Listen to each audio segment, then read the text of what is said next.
Sir গাড়িতে আর 1 লিটারও তেল নেই স্যার। সামনে গেলেই যাইতে যাইতে গাড়ি বন্ধ হয়ে যাওয়ার সম্ভাবনা আছে। এখন কি করব স্যার? দেখো ধারে কাছে কোনটা পাম্প আছে, সেই পাম্পের মধ্যে নিয়ে যেয়ে তেল ফুল ট্যাঙ্ক করো এখনই, কুইক।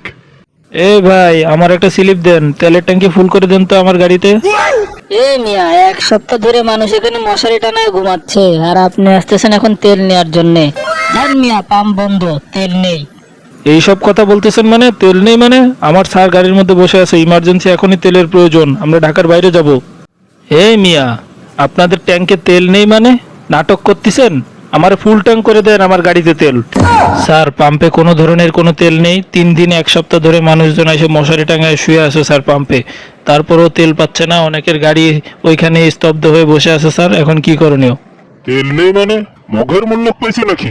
পাম্পের কাছে আমাকে নিয়ে চল, আজকে দেখাচ্ছি তেল আছে না নেই। স্যার তেল একদমই নেই, আমিও দেখছি তেল নেই। এখন কি করব স্যার সেটা একটু বলেন। এই মিয়া, পাম্পে তেল নেই মানে আমার ট্যাঙ্কি এখনই ফুল করেন তেল দিয়ে, মাথা কিন্তু গরম আছে। আরে, এটা আমজাদ সাহেব না? বিশিষ্ট ব্যবসায়ী আমজাদ সাহেব। খুব ভালো ব্যবসা করেন তিনি, তুলোর ব্যবসা তার চট্টগ্রামে। যাক, ভালোই হয়েছে, তার মেয়েটা সুন্দর আছে, দেখে একটু অফার দিয়ে দেখি। স্যার, চিল্লাপাল্লা করে কোনোই লাভ হবে না। আমাদের এখানে 1 সপ্তাহ ধরে মানুষজন শুয়ে বসে আছে, তারপরে তেল পাচ্ছে না। আমাদের ট্যাঙ্কে কোনো ধরনের কোনো পরিমাণের তেল নেই। সবার সাথে আমার হিসাব করলে তো হবে না, যেভাবেই পারেন আমাকে তেলের ব্যবস্থা করে দিন, যত টাকা লাগে আমি দেবো। জি না স্যার, আইন সবার জন্য সমান।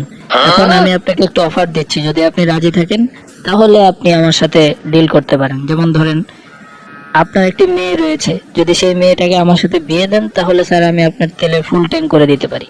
এ তো এই তেলের পাম্পের মালিক, ভালোই টাকা পয়সা কামায়, এখন ইদানিং ভালোই যাচ্ছে, ভালোই টাকা পয়সা কামাইছে। এর সাথে বিয়ে দিলে মনে হয় না খুব একটু খারাপ হবে।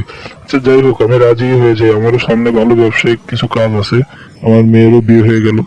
হ্যাঁ হ্যাঁ, তোমার সাথে আমি ডিলে রাজি আছি, আমার মেয়েকে আমি বিয়ে দিতে রাজি আছি, তোমার সাথে কোনো সমস্যা নেই। কিন্তু হ্যাঁ, আমার তেলের কোনো ধরনের কোনো চাপ যাতে আগামীতে ভবিষ্যতে না হয়, বুঝোই তো তোমার শ্বশুর মশাই। ঠিক আছে স্যার, আমি সবসময় চেষ্টা করব আপনার গাড়ির ট্যাঙ্কে ফুল করে দেওয়ার জন্য। এখন আমি আপনার গাড়ির ট্যাঙ্ক ফুল করে দিচ্ছি, ভবিষ্যতে কোনো ধরনের কোনো অসুবিধা হবে না। আর হ্যাঁ, তুমি তোমার বাবা মাকে নিয়ে আমাদের বাড়িতে চলে এসো, ওকেও দেখে গেলে, এবং পাশাপাশি আসলে বিয়ে শাদীর ব্যাপার তো বুঝোই তো, চলে এসো, তাহলে একটু কথাবার্তা বললাম আর কি তোমার বাবা মার সাথে।